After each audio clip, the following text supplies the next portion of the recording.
Okay, planning board, we are live, we are recording, phone lines are open, and we are good to go. Thanks very much. Good evening and welcome to the Town of East Hampton Planning Board meeting for March 9th, 2022. This may be the final meeting done via Zoom. We will know more for sure, but the next time you see the planning board, we may, most likely, be live and in person. That'll be a week from tonight on March 16th. But for now, possibly one last time. Again, thank you to LTV for all your work over the last 2 years of keeping us before the public and in compliance with the open meetings law. And thank you to staff for slogging through this very inconvenient but ultimately productive way of doing things. We have 5 matters on for sub-waiver and/or site plan review. We have an urban renewal map.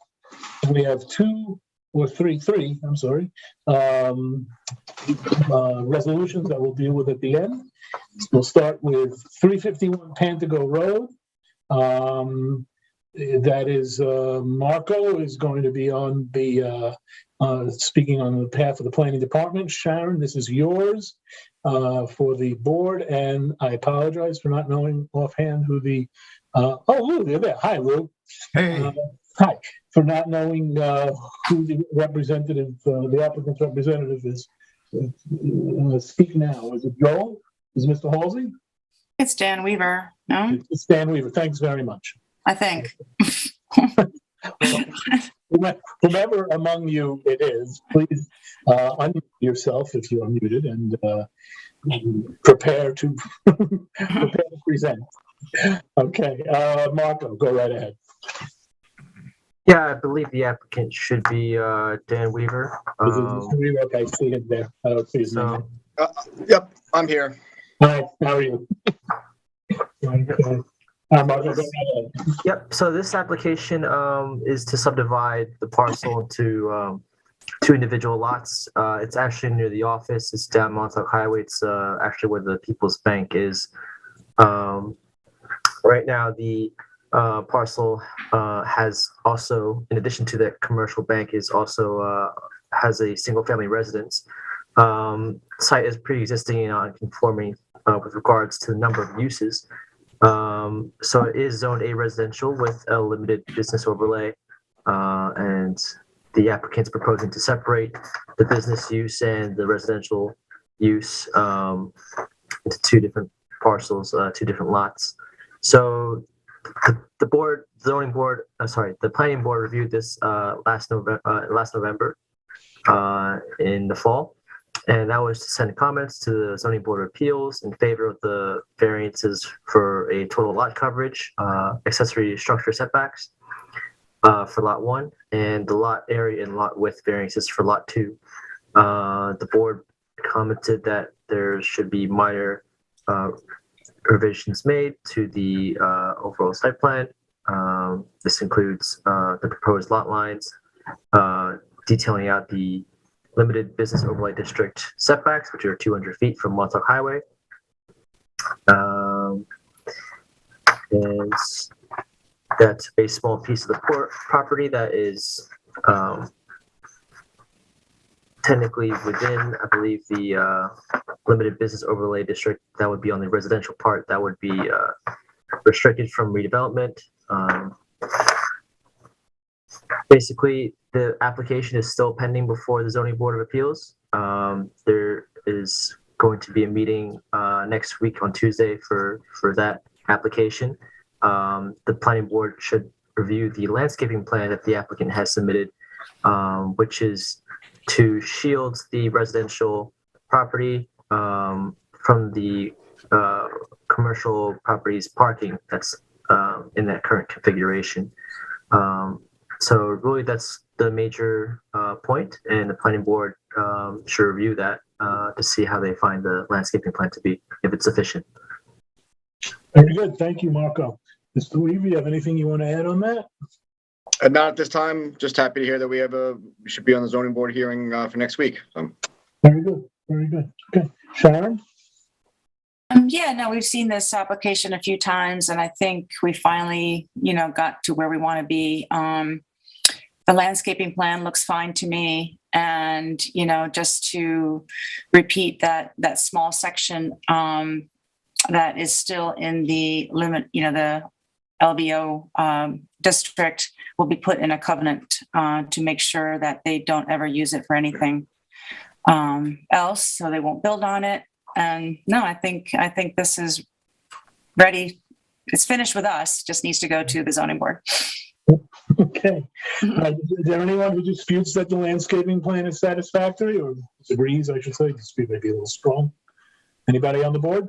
I can zoom in as well if anyone needs me to. The plants do consist of native plants. I'll just zoom in actually to help. So it's eastern red cedars, American holly, inkberry, northern bayberry, and they're all screening along the side here. Mm-hmm. Once it actually moves. Well, is it good with everyone? Yes. Sam, my question about the septic, I see there's a note with the next to the bank about, I think, a septic upgrade. Just wondering if does this trigger, where we've got a substandard residential lot. So I can actually already address that. It's already been replaced. It just, at the time that the landscaping plan was prepared here, it hadn't been. It has been replaced, both for the bank and for the residential property. Already have new systems. We had to upgrade it as part of other health department issues that were uncovered in the process of applying for the subdivision. So it's already done. Okay, great. I guess the plan, we want the plan to show that, obviously. Right, yeah, you'll update the plan, right, Dan? Yes. Yeah, very good. Okay, if nobody else has anything on this one, we can move it right along, and we'll look forward to seeing you after your ZBA experience. Thank you. Thank you, board. Okay, thank you. Okay, next is a preliminary site plan review for Robertson Service Commercial Preliminary. We have, I'm just trying to see, Ms. Van John, are you on this one? Yeah, that's me. Hi. There you go. Okay. Randy, you're going to be covering it for the planning board. Again, this is a preliminary review. So what we like to do is give the applicant an opportunity to hear from all the board members as to what they think of the proposal, and give you some guidance so that when a formal site plan is submitted, it might be more responsive to our concerns. So with that, Marco, go right ahead. Okay, so this is, as Chairman Kramer said, this is a preliminary site plan application. It's to construct a 3,200 square foot service commercial garage for a landscaping business on a parcel that already contains a legally pre-existing non-conforming single-family residence. The applicant proposes this second use as a service commercial, which is a special permit use in a neighborhood business zone.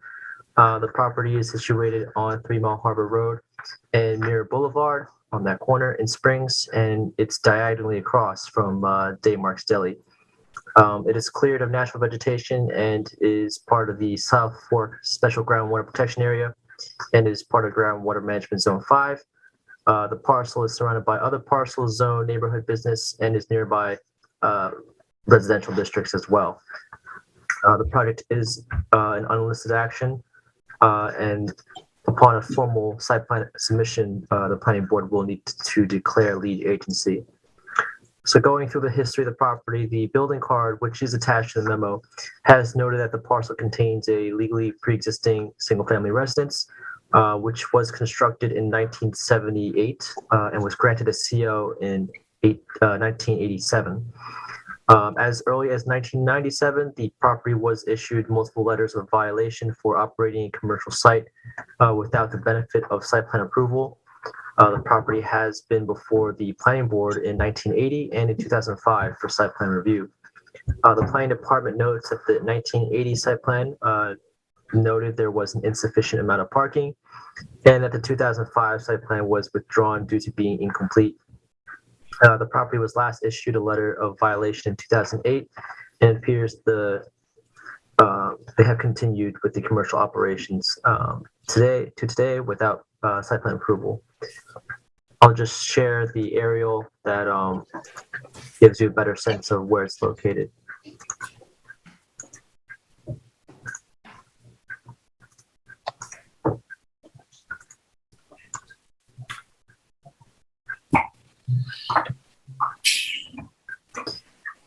So the applicant is proposing to construct a 3,200 square foot garage for that existing landscaping business. It's going to involve a paved parking lot and additional landscaping along, which would require some regrading portions on the site. The existing residents and fencing are to remain in place. There's no building or drainage or sanitary plans at this time. The proposed use would require a special permit in residential property, and that a commercial use would only be permitted if the residents were removed. The applicant may wish to make an application to the Zoning Board of Appeals for the number of uses. However, the planning board should discuss if granting such a request would be in the interest of good planning. The planning department estimates there's about 16 such properties zoned neighborhood business with a residential use, and that there are over 30 other commercially zoned properties with a residential use. The planning board should consider that granting site plan approval may impact other properties that may be operating an existing commercial business or may be inclined to operate a commercial business on a parcel with a pre-existing residential structure. The planning department notes that a similar site plan application, the Cucci site plan, is currently being reviewed by the board that also discusses that issue of commercial uses on a commercially zoned parcel that contains a pre-existing residence. The planning department notes that without a change in the town code, the applicant would either need to seek approval of variances, remove the residence, or remove the commercial use. In conclusion, the preliminary application is to allow this commercial use with new structures on a parcel that does contain the pre-existing and non-conforming residence. The property is designated by town code for one use, although it is zoned neighborhood business. The applicant will need a variance for a number of those uses that may impact other parcels within town, and the planning board should provide initial guidance to the applicant if the proposed project is in the interest of good planning. Okay, thank you very much, Marco. I would, Ms. Denjon, you can go ahead and add to that. Speak to it. Please go right ahead. Yeah, so basically the applicant here is just looking to clean up this property and redevelop it. It's had a variety of things going on over the years. At one point, it was sort of used in conjunction with the gas station next door. Obviously, they're now separate properties, and they have been for some time. The current preliminary site plan that we put in, it was basically to sort of legalize and move indoors the use that's currently happening on the site. It's something of service commercial. But the applicant isn't tied to that idea. I mean, he's open to options. And if keeping the house is going to be an issue, I mean, he's definitely open to the idea of eliminating that and doing something, probably an affordable apartment above a commercial structure instead. I think that probably, in some ways, that makes more sense on this site, especially if it's going to be an issue. I don't know that we would necessarily seek a variance for that. I think it would be a better option to eliminate the house and go for an affordable apartment instead. But at this point, we're basically just, looking for feedback as to if a service commercial use is something that the board would think might be generally appropriate here, or if there's some different direction that might be more appreciated. But we're definitely not tied to the idea of keeping the house. If that's going to be an issue for precedent variances, whatever, we're not stuck on that. So basically just open to feedback at this point. Very good. Okay, Randy? Yeah, thanks everybody. Marco, great job on the memo, and thank you, Ms. Denjon. I took a ride out there today, and the residence looks fine. It's it's sort of in keeping with the character of the community. It's a pretty neat lot. Commercial part is, as was just said, needs to be cleaned up. It's got all kinds of trucks and storage containers, and it's all fenced off, so you can't really see in, but you can see over. And apparently, also the record here where we have violations that have been ongoing for a long time, and the applicants, the owner seems to submit a site plan and then pursue it for a little while and then drop it, and then that might help with the enforcement action, and then continues with the commercial use and then submits another site plan. Anyway, hopefully this is a site plan that will go all the way through and resolve those issues. It's interesting. I was thinking, I looked at the code, and Marco explains the kind of confusing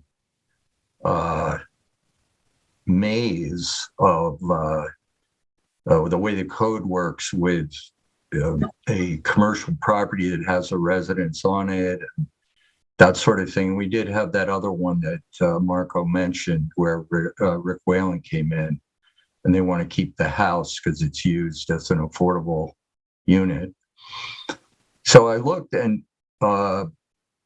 under the in the neighborhood business zone, an apartment either attached, either in the on the second floor or within the building, or a detached affordable apartment is permitted, special permit. So it did seem to me, if this house is in good condition, there are a couple of cars parked there. It looks like it's occupied. I don't know if the applicant would maybe consideration of in cooperation with our housing office to see if this house could be included in the town's affordable housing rental program, like an apartment would be, versus putting the apartment above the building. I don't know if that would fix the need for the variances, but given that a detached affordable apartment is permitted in the NB zone with a special permit, I wonder, this is a question really for Nancy, whether or not we could approve a site plan for the entire site that places the existing resident, treats the existing residence as a detached affordable apartment without them having to go for variances. Otherwise, I'm sorry, Randy. I would be, I'll definitely look into that. And I'd also like to touch base with Tom Rule on that, just to see, since he's the director of it, his feel for such a project. I agree. I mentioned it to him to try to get his thoughts. Sometimes if the house is not in good condition, right, he doesn't think it's a good idea. In that case, we'd probably be steered toward a new apartment above the commercial building. But yeah, I agree, Nancy. The other thing, I think the site plan looks pretty good. It looks good with coverage and parking, but we don't see septic systems for the house or the commercial building, and we don't see, I don't know if they're on public water or if they're on wells. And if they're either way, we need to see if they're on wells or they're going to be on wells, we need to see those, and we need to see the septic. And there may be some issues there with the health department in terms of separation that will come up. Other than that, that's pretty much it. I think involving the housing office and it sounds like the applicant is flexible. We could see which is the better option, but it'd be great to, one way or another, get an affordable unit out of this project. And I don't really see that the uses, to me, the use there, you have this garage next door. The idea that this is going to be used for some retail kind of neighborhood business use, you know, there's just not enough of a little village hamlet feel here. You've got Daymarks across the street, which sort of serves as its own downtown, you know, self-sufficient. But I don't think a strict neighborhood business use is necessary here. I think the service commercial use is fine. And coming in off Ware Boulevard, it looks good, and they're clean up the site. I think this would be a big improvement. Thank you, Randy. I'm going to start on the what will soon be again my real right, Sharon. Yeah. And I will work our way all the way over to Ed and Michael. Just so you know, you'll be the last one again. One day we'll actually know where you're going to be, but right now I'm ready. Sharon, go ahead. Yeah. No, so Randy brings up some good points. You know, we hate to get rid of a house, you know, it's just so needed in our town, as you know. So, I mean, if it can be worked out as a detached, affordable unit, that's probably the best way to go. But, you know, the fact that they're even willing to put an affordable apartment is good news. So yeah, I think that should be explored. And, you know, and then I think the way it's laid out is fine. So when they do, you know, their formal submission, you know, I think they'll probably add all the necessary details that we need. So the thing that needs to get worked out for me is just, you know, whether they can keep that house or not. But I mean, I would definitely, it sounds like it should be kept if we can, you know, and if it's in good condition. Okay, thank you very much. Ian? Oh, yeah, I agree with the previous board members. You know, this is own neighborhood business, which really encourages a commercial use. So I think the instinct here is to say, oh, it's in a residential neighborhood, and the idea of commercial seems strange, but that's what it's zoned for. So I generally support the application. I do think we'd have to be very sensitive to setbacks and noise and appearance to the surrounding houses, but I think the site plan looks good. I'm not sure about the legal issues as to whether that you know, residence could be an affordable residence, you know, detached. If that is legal and possible, I would fully support that. I think that the location of the residence, you know, it's all appropriate. It fits.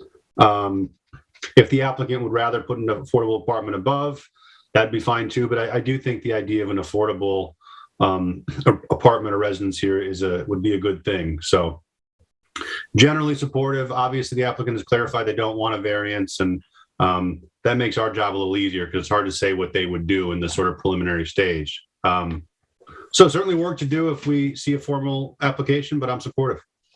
Very well, thank you. Lou? Yeah, I'll just add my voice to what's already been said, and you know, just emphasize to the applicant that I think, you know, for what the previous board members have said and what I will agree to as well, is that we think that if we can save that house and deem it to be an affordable unit, that would be the best solution. I also agree that the layout is fine, and also that I think the use in that neighborhood is also no problem as far as I'm concerned. So I think the big issue is keeping the house, and especially as an affordable unit. And I also want to emphasize the need, I'm sure the applicant will look into this, but for the septic systems, I'm sure it'll need new septic systems. So that's an important element. Yeah, so I just add my voice to what's already been said. Terrific. And Michael, thanks very much. Thank you, Luke. Michael? The house also drew my attention, and the willingness to do away with it kind of shocked me a little bit. I hope you could keep the house and not demolish it, and as like the other board member said, utilize it for an affordable housing. Is it rented now? I'm curious. What is the condition of the house now? I'm just curious about what's going on with that. But that's my question. Thank you. Ms. Van John, do you have any answer to that question? Yeah, it is currently occupied. I have no idea of the interior condition. So basically I've seen the outside, same as everyone who's gone by it. But yeah, we're open to, if there is some way to get that classified as a detached unit in any way, we're open to exploring all those options. So. Very well. Thank you. Let me add my support also. I have been a little wary because, in depending on the direction that you go from the site, it's pretty much residential. And I know, it's zoned commercial neighborhood business. So it's kind of an anomaly, but I think if we could keep the house, that would be a positive. But I'm generally supportive of the application. So that will be in the details. Go ahead. Can I say one more thing, Sam? Whatever. Go right ahead. I just want to be clear. I think the applicant understands, but we're not giving a legal opinion here, so it should be confirmed that house could stay. We all like the idea. It's not clear to me the code allows it or doesn't. So I think before you take the planning board's word on that, we should get a legal opinion from the town to make sure that that's possible.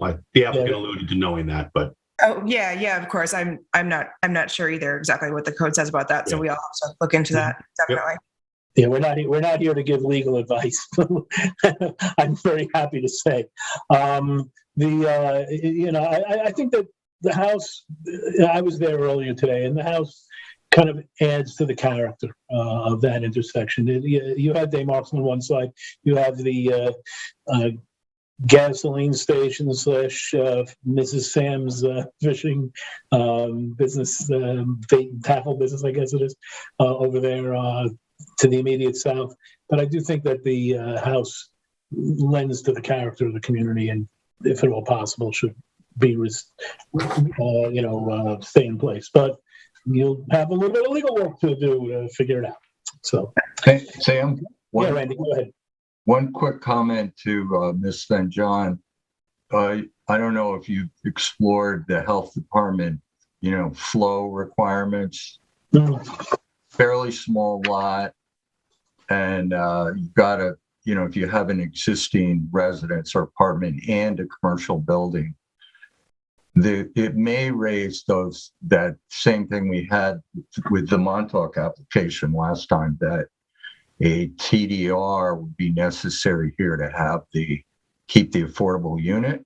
But there again, I mean, this may be a site where the town is willing to do that if it goes into the housing program. Yeah, I should add that Lou's comment earlier about the septic issue is something that I would like to see the applicant pay some attention to. I think it's important.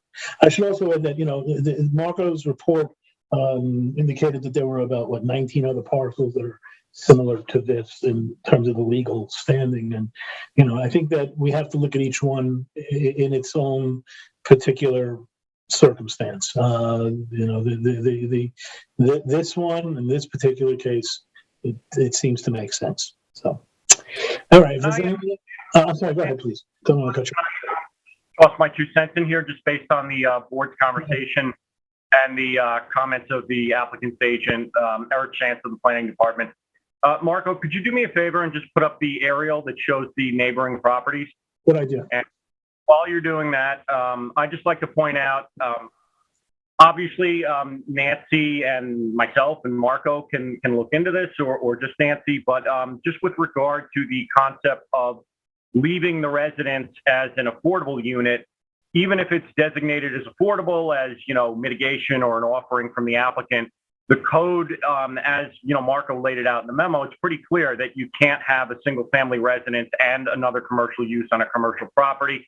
Doesn't matter that it's affordable. I mean, it might matter to this board's, opinion on the application as well as the zoning board of appeals, but I'm pretty confident that the code is clear that they would still need a variance, just as that other site plan he referenced needs for the same reason. With that in mind, I would say that, Randy touched on this, that you could use a transfer of development rights for sanitary flow. In the town of East Hampton, we limit that to only being for affordable housing, which is called our Affordable Housing Credit Program. Just kind of doing the rough calculations on this property, it's about a half an acre.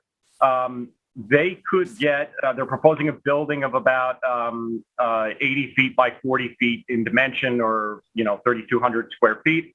With a transfer, well, first of all, as a matter of right, they could get a one apartment of up to 600 square feet above the structure. And then if they use the Affordable Housing Credit Program, you could get 3 apartments above this structure, which is more than the single family residence, obviously. But the reason I asked Marco to put the aerial up here is, again, this is a preliminary review, one time for concept, as the chair said at the beginning. But, based on what the applicant's agent said, that they are amenable to the idea of removing the residence and putting apartments above the commercial structure. Just if you look at this aerial, as everybody knows, Muir Boulevard, and you can see the zoning boundary there, which basically ends at the end of this property. And then the rest of Muir Boulevard is a residential neighborhood. That, concept sketch site plan that you looked at has the parking and the building to the east, as close to the residential neighborhood as possible. There was no buffer proposed there. Again, I know that the applicants are just, this is preliminary and they're feeling out what the board's thoughts are. But based on that, we would like to see the commercial activities moved closer to 3 Mile Harbor Road and away from the residential development as much as possible. And again, to do that, in order to do that, you have to remove the residence. But you can do that and move the building further away from the residences. It gives you, an area of 50 to 75 feet where you can put adequate screening between the commercial activities that they're proposing on the property and the residential neighborhood to the east. And again, that new commercial building could have 3 affordable units within it, at the very least, under that program. So that's something I think the board should consider. That's what we would advocate based on the results of this conversation. I think that makes more sense. I think that there is that, it's unfortunate when you have a residence that does act as de facto affordable housing, to remove it if it's in good condition. But in this case, I think that code provision does make sense, because it is problematic when you have a single family residence and an industrial use on the same property. Again, this is a half-acre property. It's not a particularly large property. Those 2 types of uses, that just the nature of them don't really mesh well together. We would advocate removing the residence, moving the commercial structure further away from the nearby residential properties, and adding 3 affordable units above that structure. Just my thoughts on that. Structure, Eric, where would you put that structure? To the west, the east of end of the parcel? No, to the western end. On 3 Mile Harbor? Yeah, closer to 3 Mile Harbor. Essentially, even with where it is now, where the house is now. Basically, yes. And the parking for the landscaping business would remain pretty much where it is, just with greater screening. Is that what you're suggesting? Yeah, right now where it is, it's all the way up against the eastern property line. If you shift the building into the parking further west, and Marco, if you don't mind, if you could go back to the site plan sketch, you'll see exactly what I'm talking about. And that right now the parking's right up against the property line. If you shift everything to the west by removing the residence, you get a substantial amount of room between the commercial activities proposed on this lot and the residential neighborhood to the east, where you can put more than adequate screening to block noise and visual disturbance you might get from the commercial activity. That to me seems to make the most sense in terms of a redevelopment of this property. So basically, the sentiment for keeping the house that's fronts 3 Mile Harbor right now, that's something that we'd have to do, pass by in favor of putting a new structure where that to the west of where that house is now. Yeah, I mean, I think nobody wants to, if the residence is in fine shape and if the applicant is offering to reserve it as affordable housing, at face value, that sounds like a loss. But by doing that, well, first of all, you're precluding the need for the applicant to go and get a variance and setting a precedent that might not be appropriate on other properties. But you're losing one residence that might be used as affordable housing, and you're getting a building with 3 affordable housing units if they use that program, which I think is more, is a better get for the town and more appropriate for, development on this property. Just a couple of comments. First of all, that you see on the east side of the property, there's a dirt road, Miller Street there, which provides already about a 50-foot buffer between the residents to the east and east side of this lot. So I just mentioned that there's already a buffer there. And going north, there's Muir Boulevard. So I'm not sure. I feel like the residences there need a lot of more, that they need more buffer. The other thing is that what about if the house is in good condition and the legalities can be worked out? What about getting the house and 2 apartments above the building? Who's that for, Randy? Well, I'm just throwing it out there for the app. You muted yourself, Randy. Randy, you're mute, Randy. Randy, can't hear you. Now You're good. Okay. If Nancy and the applicant and the planning department are going to look into it, and we end up, and the housing office, and we end up doing TDR, I think we do seem to like the way that house fits into the neighborhood, as opposed to having a large commercial building on the street. So what about keeping the house and putting 2 units? Eric makes a good point. If we can get 3 units there, and with the parking and septic and everything. So I just throw that out there. Keep the house and put 2 units over the commercial building. And I think that there's enough buffer between the residences to the north and the east already that we don't really need to be moving the commercial building further west. That's my personal opinion. I think I kind of share that view of it. I am a little concerned about the precedent that might be set at the ZBA, which is why I did say earlier that I think that each of these has to be judged in its own particular circumstance in terms of the neighborhood. This is and this is particularly anomalous because it's a commercial zone property with a residence on it that's pre-existing non-conforming, and that they want to and that's used for commercial purposes. So I worry about the precedent being set at the CBA, but I might not be as all that valid a precedent for other applicants. But again, that's all legal thinking and really something for the applicant to consider. Does anyone else? Yeah, go ahead, Eric. And then I want to throw it to the board one last time and wrap up on this. So go very ahead. quickly, just the way that the math works out as far as the health department. This lot is just under a half an acre. You're allowed 600 gallons per day per acre in this area. So actually, technically, with the residents right now, which is 300 gallons per day, they would need, I believe, a variance, which is called a border review from the health department, simply to add the commercial building, because that would add sanitary flow over what's permitted currently. And then actually, if you kept the residents and you got that variance from the health department and used TDR, you could only get one extra apartment. You couldn't get two because of the way that those numbers work out, because the residence is essentially twice the flow of an apartment. So if you keep the residents, you can, and you get a variance from the health department and use TDR, you can have the residents, the service commercial building, and one apartment. You couldn't have the residents and two apartments. So that's another reason why we'd advocate removing the residents and adding 3 apartments, which you can do. And, 3 is more than 2. So that's where we're coming from with that. Okay.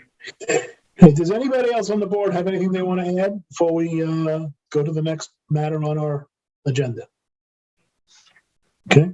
All right, Ms. Van John, you've heard from us, and we appreciate your presenting the opportunity for us to give you a preliminary thoughts.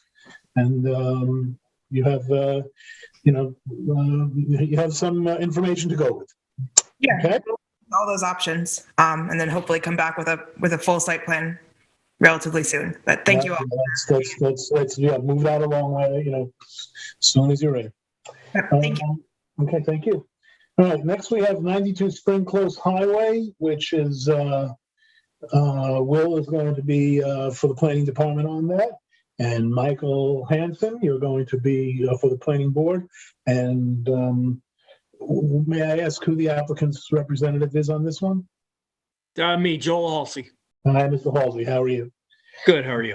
Good, thank you. Okay, go ahead, Will. Okay. So this is an application that has been made to construct a new 600 square foot barn on the eastern end of the property. As you can see here, it's already occupied by various barns, nurseries, animal stalls, and feed and storage sheds. The property is located on Spring Coast Highway in Amagansett. And the applicant submitted a survey detailing the application, which you can see here. The applicant has noted that there is a deer fence and a sign that are not approved on site. They are working to obtain approval on these from the Architectural Review Board. Most of the structures on the site have existing approvals that were in the planning department records. However, a record cannot be obtained of this nursery in the center of the property. The applicant should clarify if this structure is part of the subject application or if there is a previous approval for it.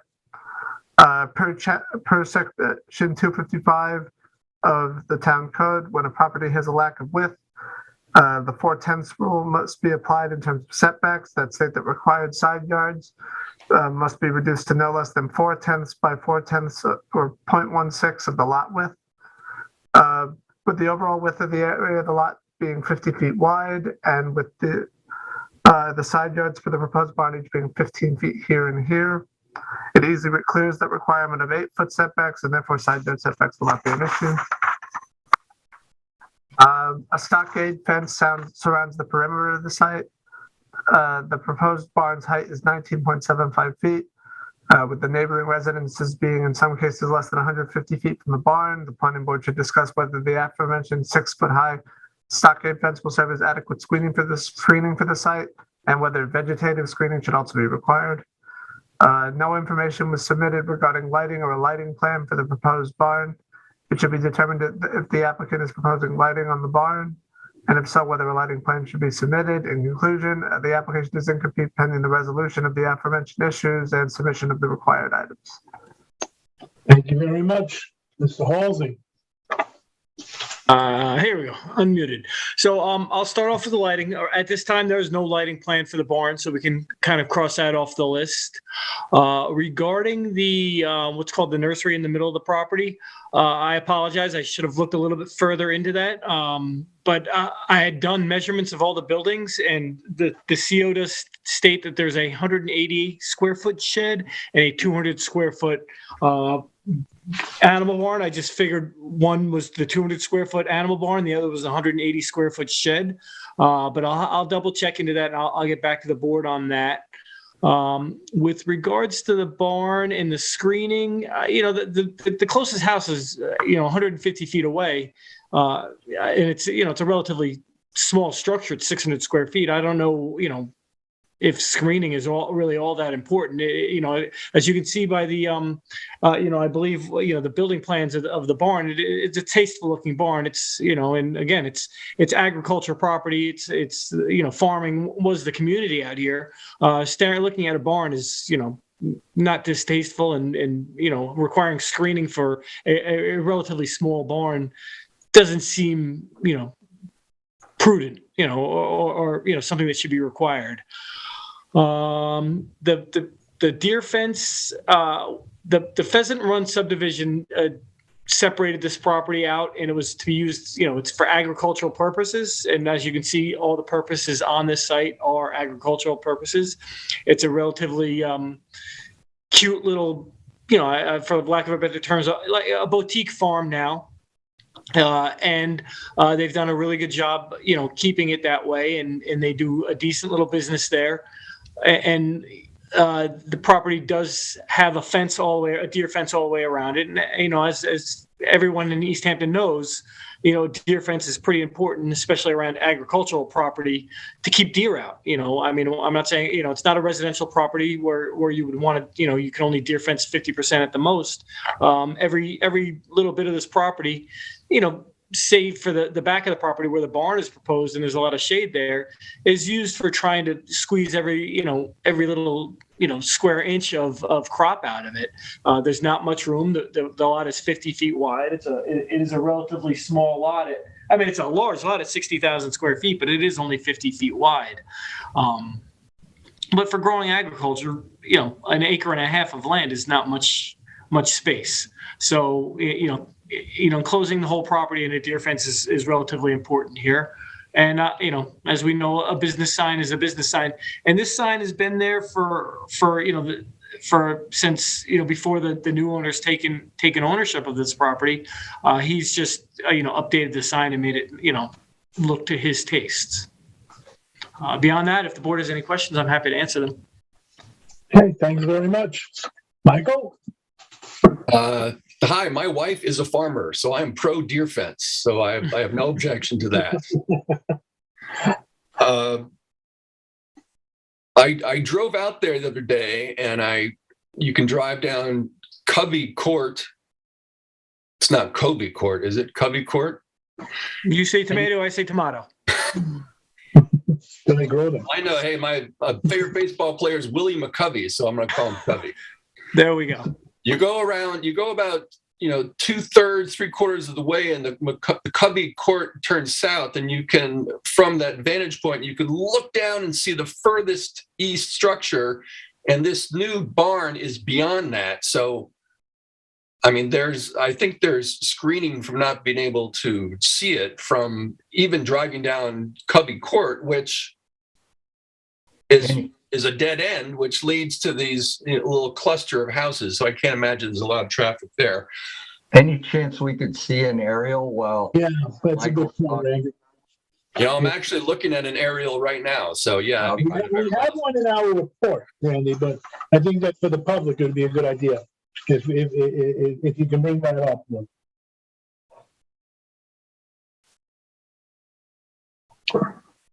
Michael, keep going. Yeah, okay. So my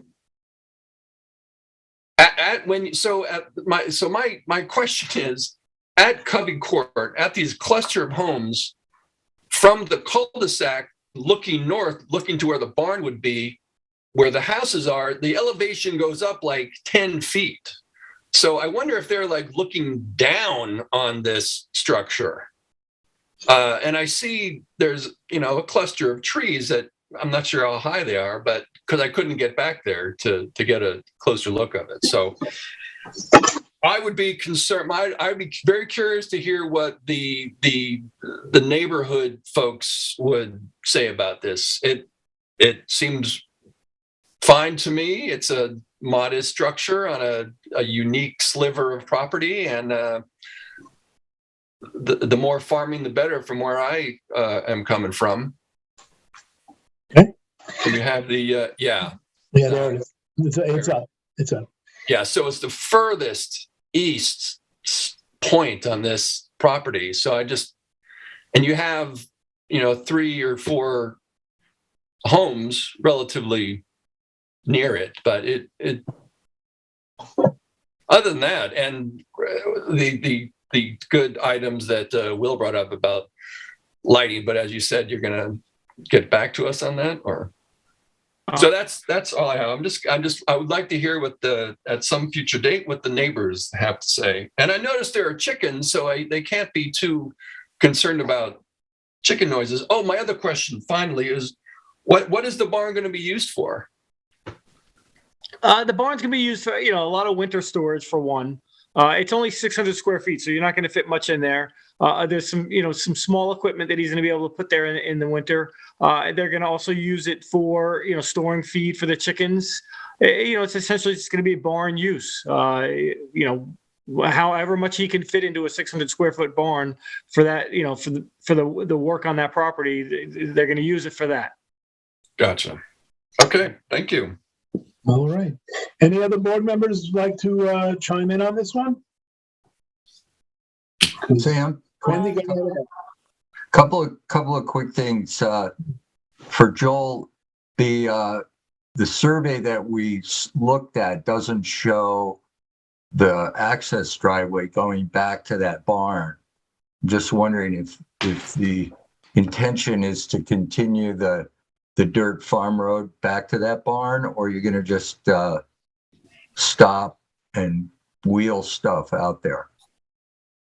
As it stands right now, there is a small little chicken coop at the end of that road that could easily be moved. I do believe that there is some small equipment that will get, if a small little tractor that would get, would drive over that area to get to access the barn.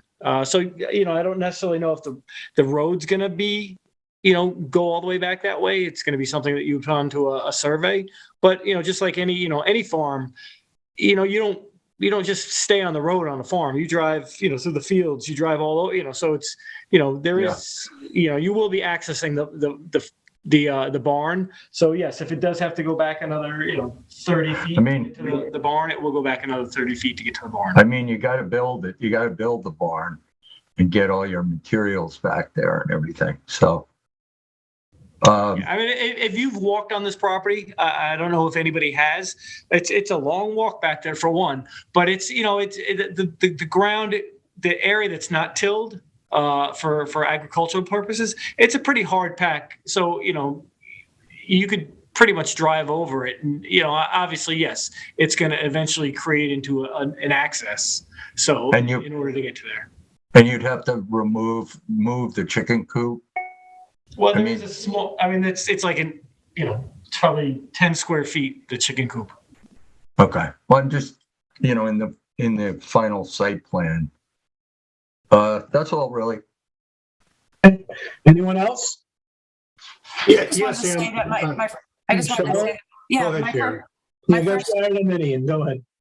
my first instinct is to not screen, that barn, but I think Michael has a good point. Like if this goes to public hearing, that, it'd be good to hear what the residents have to say about it. But my first instinct is to not screen it.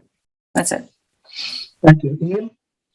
Yeah, I just want to voice my support. I think, it's an agricultural property. I think this is an appropriate agricultural use.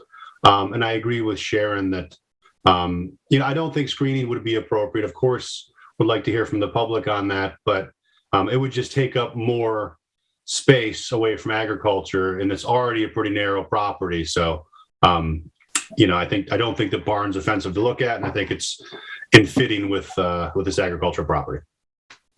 Yeah, that would be my sentiment also. Lou, I think you're the only one who hasn't been heard. If you want to. Yeah, no, I agree with Sharon and Ian. I'm amenable to agricultural use, and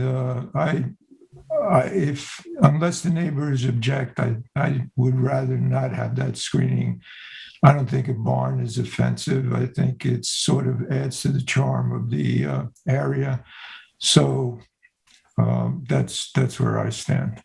The charm was the word I was going to use. I think Michael's on the money in that we really should hear from the neighbors because, you just look at this overhead and you can see that the impact is going to be on those several houses that border this parcel, and I'd like to hear from them. So, I guess there you have it, Mr. Halsey. Yeah, I just have one quick. We are for the ARB for the deer fence and the sign. I haven't gone to them yet because I just wanted to hear from the board before I keep pursuing with the ARB application. Have you had a chance to come up with any thoughts regarding the deer fence or the sign? Well, I think you heard that the deer fencing is something that we're fine with. I don't think is anybody on the board opposed to deer fencing on this? No. I think that's squarely within the ARB purview. So yeah, it is. That's what we think, frankly.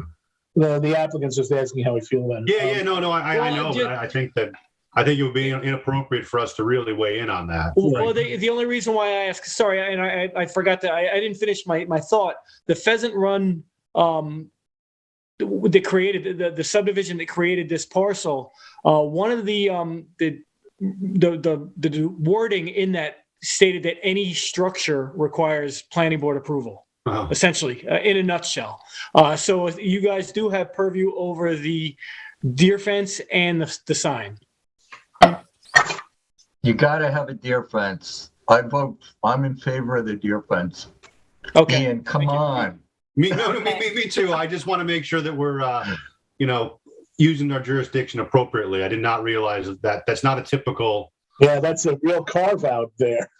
Yeah, yeah. But I'm supportive. Yeah.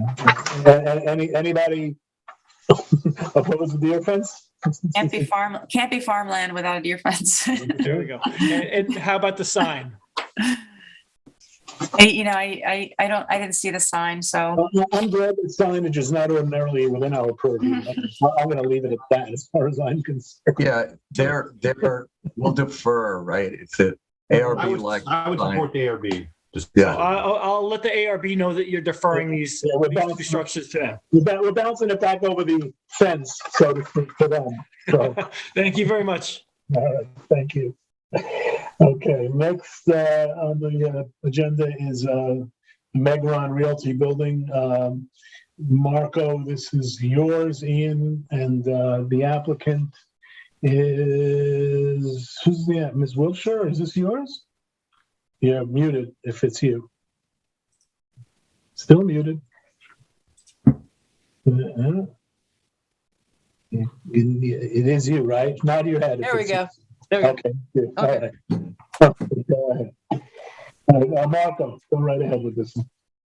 Yeah, so this was a modification application that was to add, this was a modification to an application that was approved in 2012 to add 2 window wells, a cellar entrance, a finished basement, porch, and other exterior changes to this proposed 2-story commercial building with the first floor retail and a second floor affordable apartment.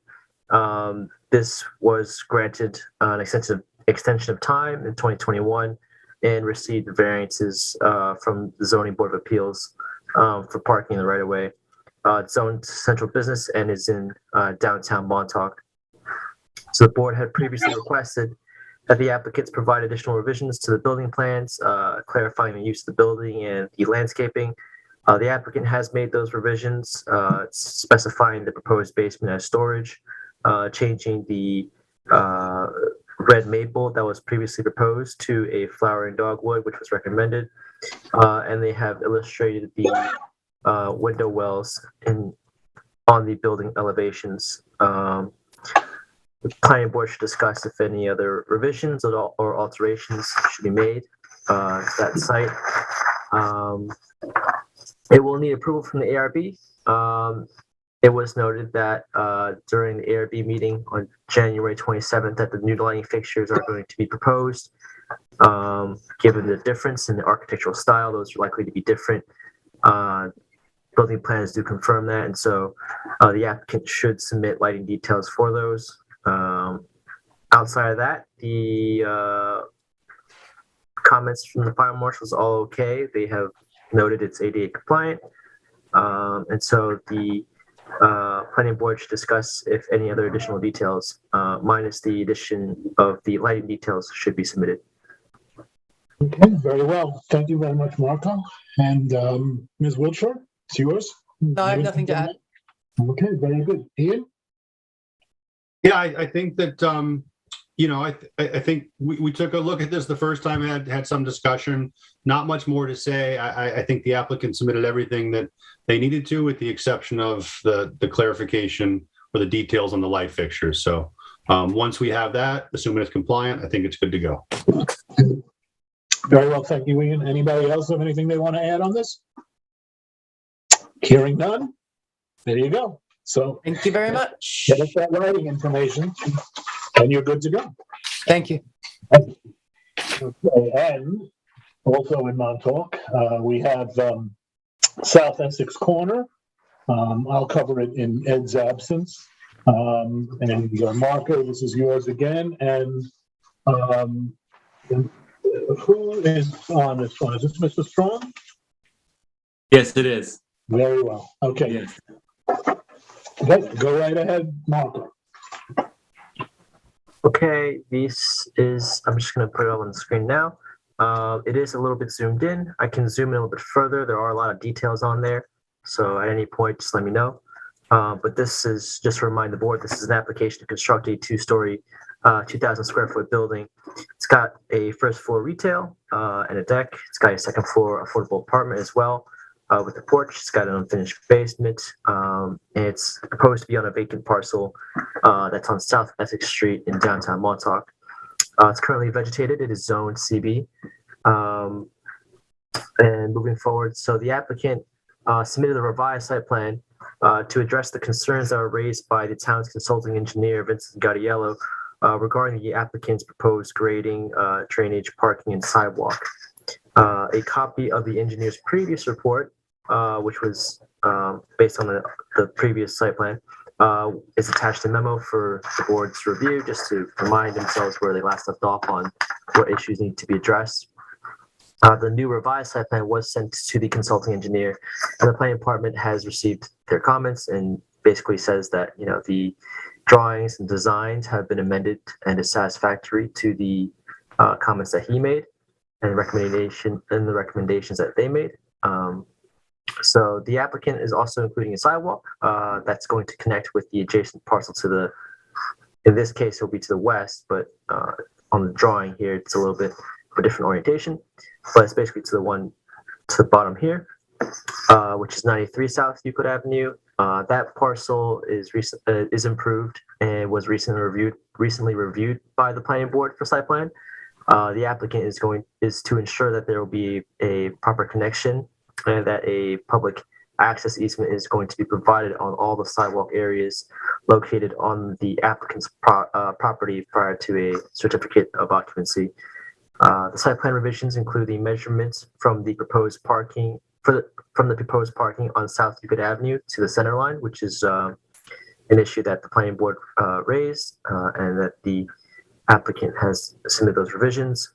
They demonstrate that the narrowest point is 15 feet and 9 inches, which meets the minimum width for a travel lane of 12 feet. It is noted that the parking in the right of way will also require approval from the Zoning Board of Appeals. It currently has an application before that board for multiple variances and a natural resources special permit. The planning board had sent comments to the ZBA speaking in favor of the parking variances and an NRSP. No decision has been made by the zoning board yet, although it was noted that for their review, the additional planning details and confirmation that the drainage should be properly revised and submitted to their board for their final determination. I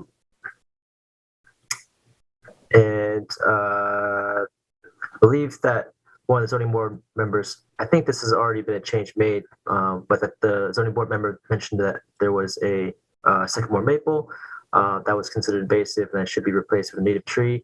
I believe the applicant might have done that. I think they can clarify that. And then moving forward, so the Site details such as the grading, spot elevation, and percent slope have been reviewed by the Office of Fire Prevention as well for proper ADA compliance. So in conclusion, the applicant has submitted a new revised site plan that addresses the drainage issues, has new drainage calculations, as well as the parking details. They were reviewed by the town's consulting engineer. They were found satisfactory. And the planning board should discuss if any additional details or revisions should be required. Very much, Marco. Mr. Strong, could you just address that issue regarding, I think, what was it, the maple that Marco just raised? And anything else you have to say? I mean, that was a requirement from the ZBA, and that has been replaced. I believe it's with the dogwood, but it's with a native tree that was set. It was with whatever the town planner's recommendation was, and so it has been replaced. Yeah. Do you have anything else you want to add? Nope. Just to say that we've been in front of this board a number of times on this application. We've tried to implement every single recommendation from the town engineer, and we are very excited to be moving to public comment and to a public hearing on this project. Thanks very much. Yes, I share that sentiment. I don't know what else needs to be done, any further revisions that need to be made. Be my recommendation to the board to determine that this matter is ready to be scheduled for a public hearing pending the ZBA approval. So, anybody else want to chime in on this particular one? I'll second your motion, Sam. I'm sorry? I'll second your motion. I don't know that, Nancy, we don't need a motion on that, do we? We don't have a resolution on this one, do we? No, when the ZBA issues their resolution. Right, then we'll follow along. Okay. Yeah, so you're going to have, I think the benefit, well, depending on what the ZBA does, you may have the benefit of 2 public hearings. I can't wait. I have one comment. Yeah, Michael, please go ahead. I'm very pleased to see this sidewalk around the perimeter of the property. I knew you'd say that. And especially because when you go north on South Essex, you're going to come to the skateboard park that is being refurbished. And I just imagine there'll be a lot more people and cars will be parked and folks will want to walk down while their kids are skateboarding and come right down this great new sidewalk around the perimeter. So I'm happy to see this. Hopefully go shopping at the store that's being built there. So yeah. Here you go. There you go. Okay. All right. Well, good luck. We'll see you after your ZBA journey. Okay. Terrific. All right. Yeah, that seems to be. Thanks a lot. Thank you. Good to see everyone. Good to see you. Okay. The last item we have in our work session is the urban renewal application, I guess, on Greco Hines 2. I see Mr. Whalen there, and hello, and I see Mr. Greco also. Again, this just so we're going to speak on this, and then we'll give Mr. Whalen an opportunity to speak on it as well, and then the board, we can exchange some views. But everyone needs to understand, we are in an advisory capacity on this to the town board. We take that role seriously, but again, we're not the ones who make the determination. So with that, Will, go right ahead. You're muted, Will. Okay, so this was an application that requesting a modification of old file map 316A depicted on sheet A and wanted the urban renewal study. So as to separate the northern portion of parcel 25, which is this, which is owned by the town, from the southern portion, the highlighted one that's owned by the applicant, thusly creating an individual complete parcel 25A here. The applicant submitted a narrative detailing the reason for this modification, notably the portion of parcel 25 by the town, which is located at 97 Bayview Avenue, was occurred by utilization. The purchase was occurred by utilization of the small lots fund. The effect of the town's purchase would mean that in order to develop their property, the applicants would have to either purchase the CUR lot from the town, which is prohibited as alienation of parkland, or separate their portion of the parcel into a new lot as currently proposed. Parcel 25 is already currently substandard with respect to minimum lot area. The proposed modification would further this nonconformity and would increase density by creating a new lot, although the town-owned lot would not be developed. The planning board and town board had recently reviewed urban renewal map modification requests, which involved parcels which were affected by the town's purchase of lots through the small lots fund, as mentioned before, which both boards were amenable to granting. However, the subject parcel is unique, with most of the town-owned portion of parcel 25 here is located in wetlands, and a small portion of the lot owned by the applicant as well, and nearly the entirety of the lots across Bayview Avenue. This area is also located within the FEMA flood zone AE, and the subject parcel is situated seaward of the limit of moderate wave action line. As such, substantial variances would be needed for any construction on the applicant's portion of parcel 25. Additionally, the town bought the other portion of the parcel specifically to discourage development on the wetlands. Creating a substandard lot for construction would be counterintuitive to those goals. Therefore, the planning department does not recommend this proposal move forward on the grounds that it is counterintuitive to the aims of the board to discourage future development on wetlands and wetland adjacent properties, as well as within flood hazard areas. However, the planning board should discuss the proposed modification and send comments to the town board. All right. Thank you very much, Will. Mr. Whalen, you have the floor. All right, thank you, Mr. Chairman, members of the board. Good evening. So let me give you a little bit of background history here. The town old file map study, or urban renewal, we often refer to it now as the urban renewal study, but the old file map study began in the mid-1970s because the town by around 1970 had realized that there were a slew of old filed maps, and by old file maps, I mean maps that were filed with the county clerk before the adoption of town zoning.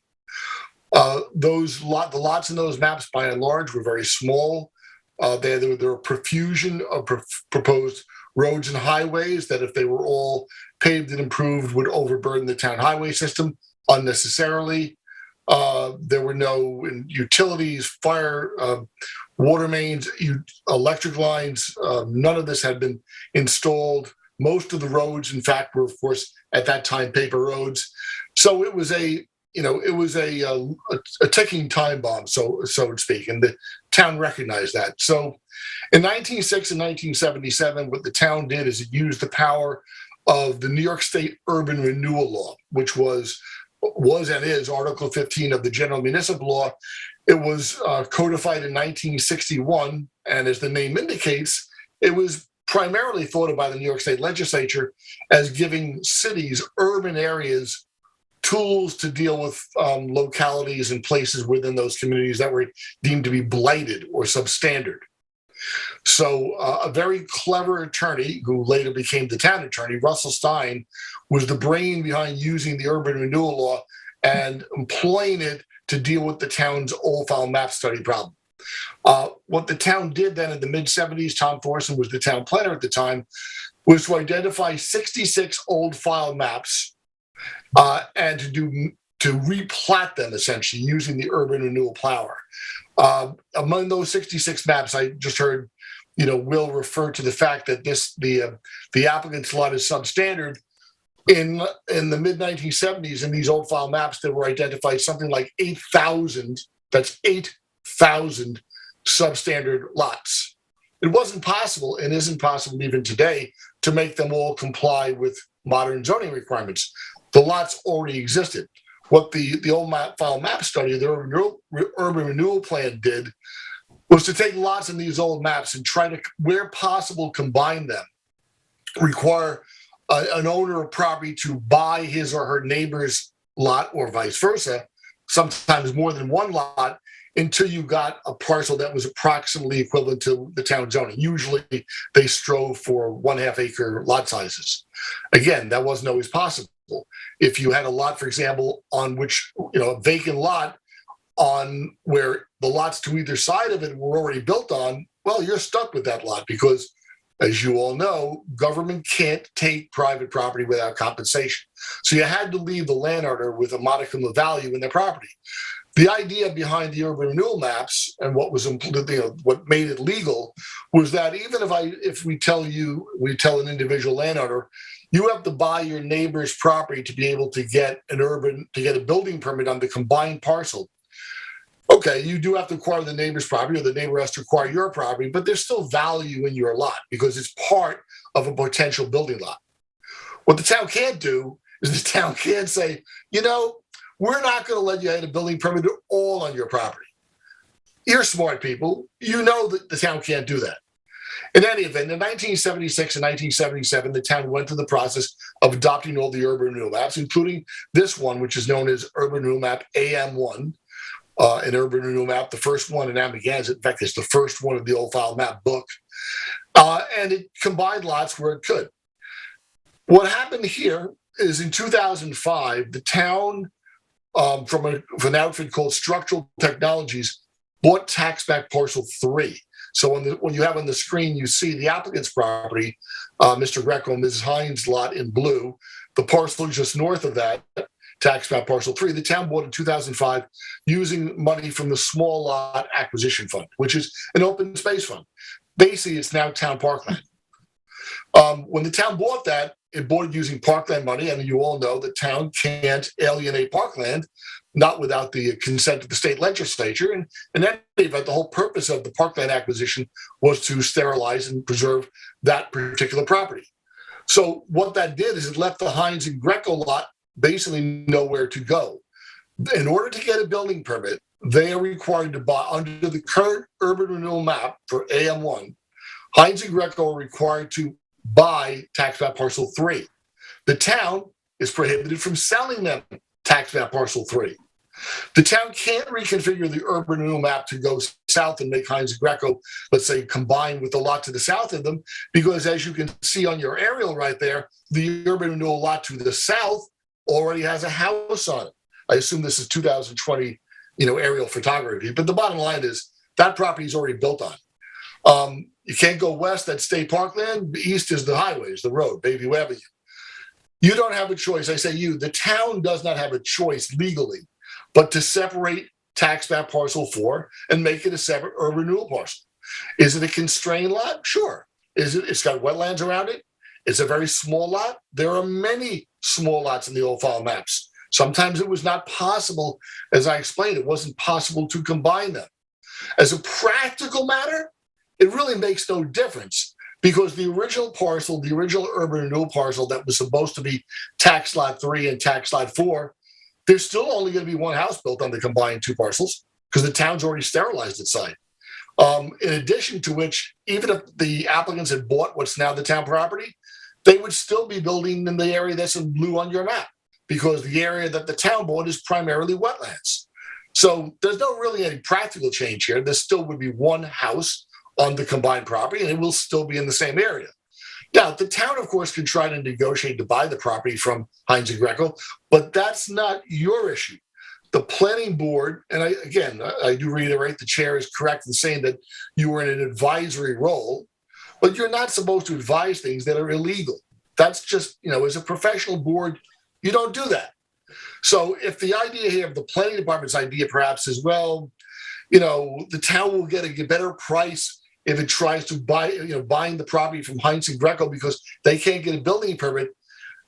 Let me just say that's a civil rights violation, right? That's a taking of property. That's confiscation because you're trying to use your power to improperly reduce the value of their property by saying, well, you're not able to get a building permit anyway because you have an urban renewal map. You have to comply with it. You have to buy our lot, and we're not going to sell you our lot. In fact, we're not even allowed to sell you our lot. So you can't get a building permit. So therefore, your property is worthless. I don't have to say more than this. I think, you guys have had a couple of these urban renewal map modifications recently. They tend to come out of the same transaction, by the way, because Structural Technologies sold a number of properties to the town in 2005, scattered about. One of them I think you dealt with fairly recently was up in Springs. We had one that I dealt with. It was over on Southern Springs. I can't remember the street right now, but it's tip of my tongue, but I can't remember. So, I think you right now you should understand the issue. The town doesn't have a choice. The town can't leave us hanging where the applicants, the owners of the property, have no right under the urban renewal to even apply for a building permit. Yeah, it's a constrained lot. If they want to get a building permit, they're going to have to go to the Zoning Board of Appeals. They will need a natural resources special permit, wetland variances. That's the zoning board's issue. That's not your issue. What the town can't do, the town as an organization can't do is to leave them hostage to the situation, Heinz and Greco, where they're not allowed under the urban renewal process to even apply for a building permit. So, I heard what the planning department said. I don't think you should use the fact that you are in an advisory capacity as an out here. That would be, I'll say, uncourageous. You should do the right thing. It's a constrained lot. We understand that. Okay. But the fact of the matter is they have to be given a right to go get a building permit. You can't require them, to be combined with a lot that the town can't sell. That's not right. It's not fair. It's not legal. It's not constitutional.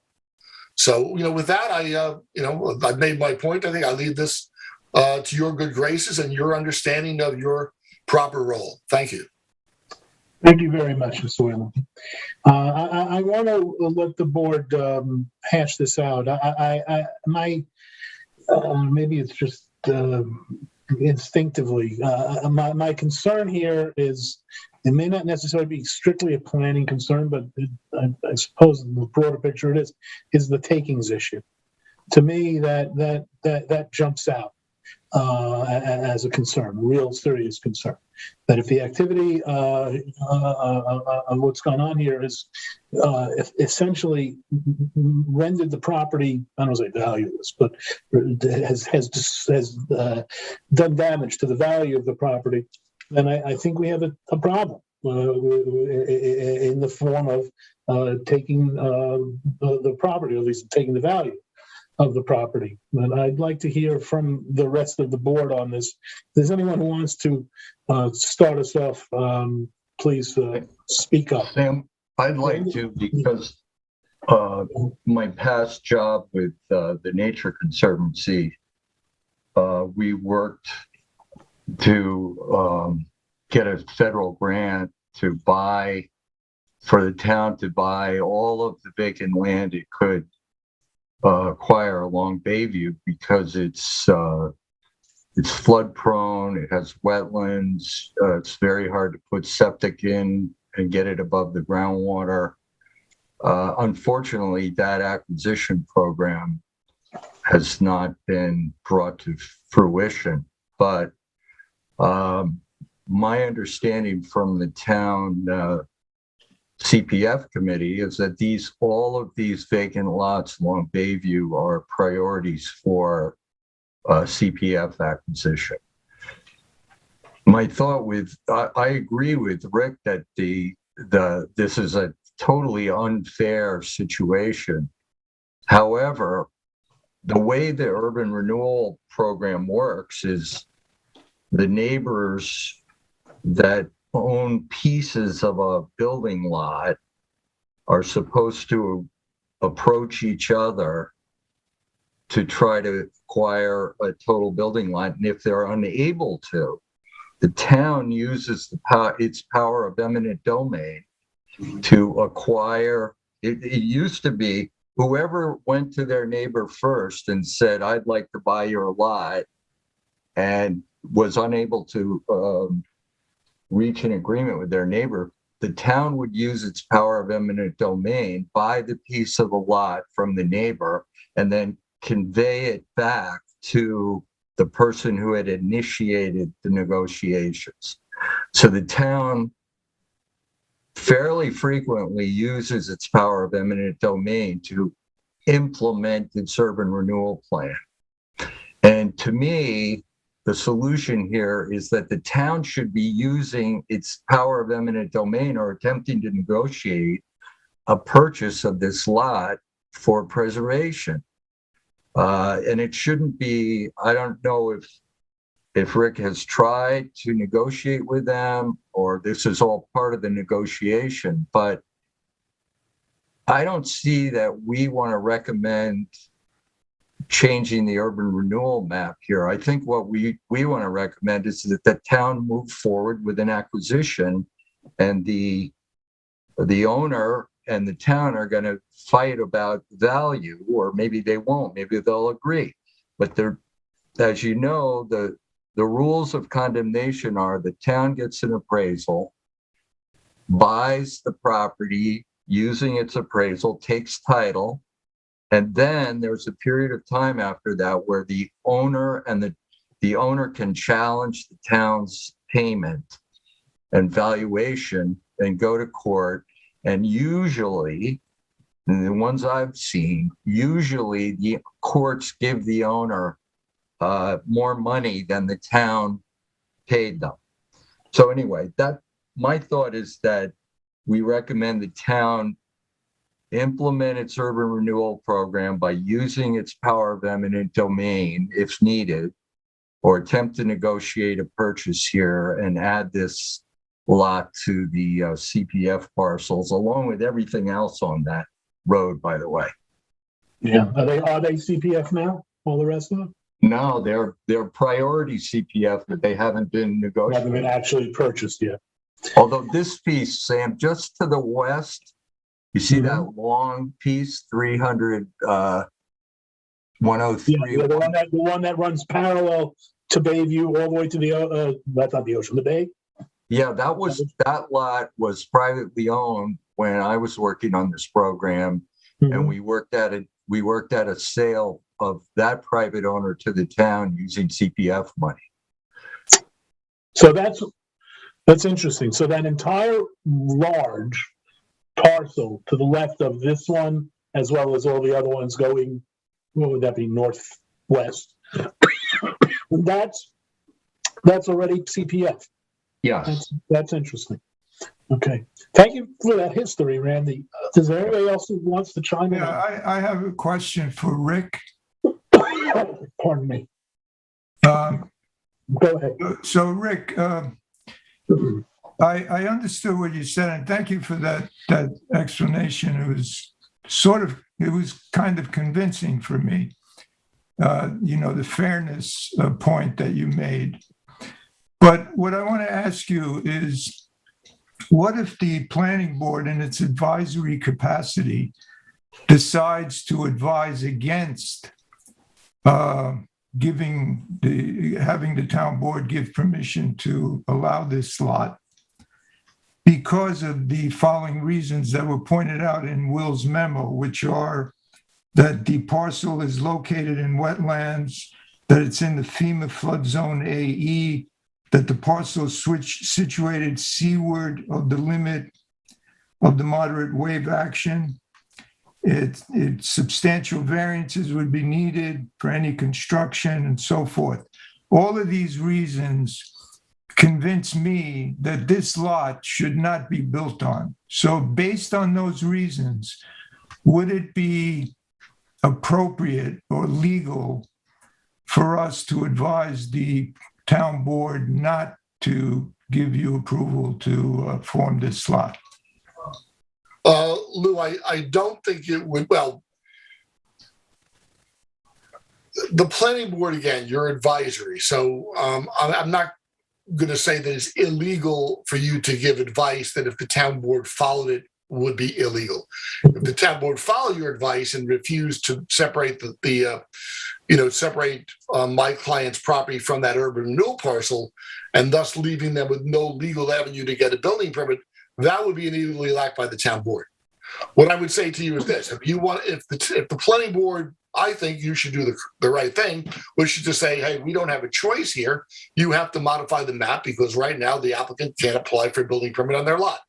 If you want to add on to that or have a separate resolution, say, by the way, town board, we think this would be a great lot for you to acquire, and we recommend that you pursue purchase.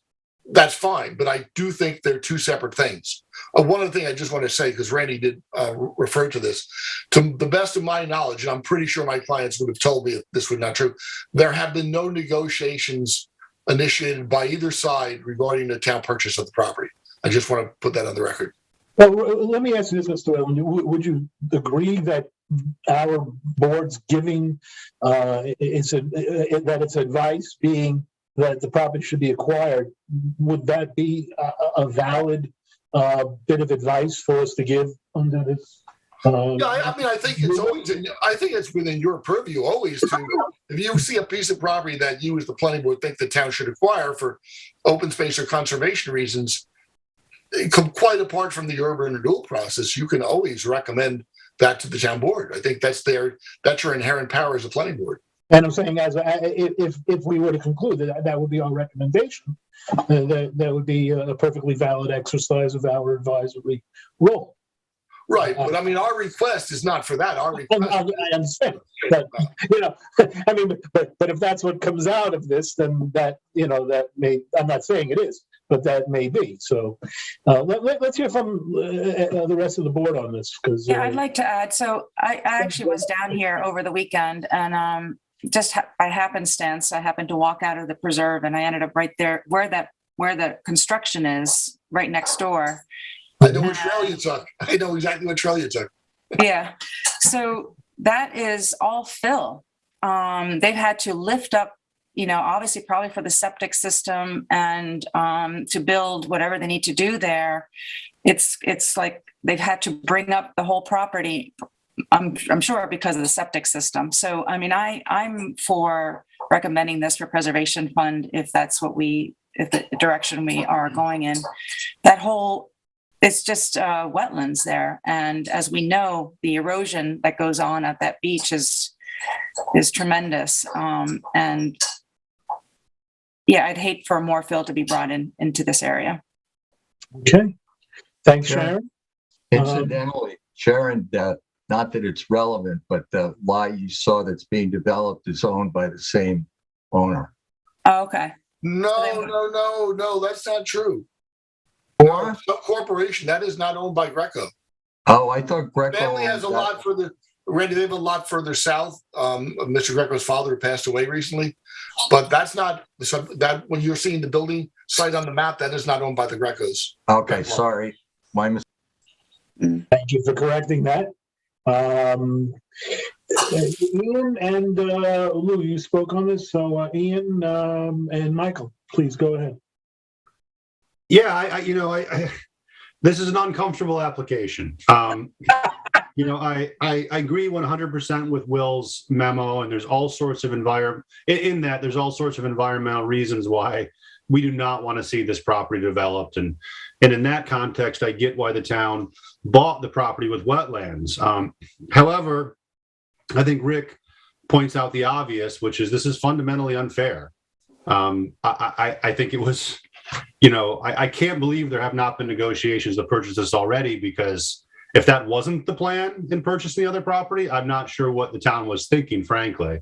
And it seems very unfair. So I'm with the rest of the board and, advising or that this is purchased somehow. But I think Rick is right that, we can't just say that and leave it. I mean, we're only advisory, so I guess our opinion only carries so much weight. I think fundamentally this is a legal problem, and it's above my pay grade. I'm not a lawyer, but I would like to include something to the town board in that, we can't just make a property completely unbuildable and uncompensated. And I think that, a loose suggestion of just, buy it without anything else, I'm not sure if that does enough. Randy brought up, stuff that I did not know anything about, eminent domain and how that part of urban renewal works.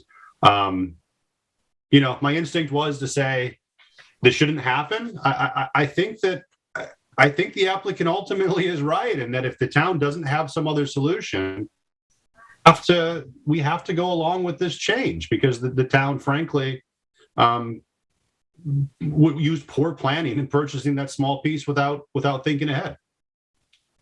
Thank you, Ian. Michael? You want to let us hear how you feel about this? I feel the town should acquire the property.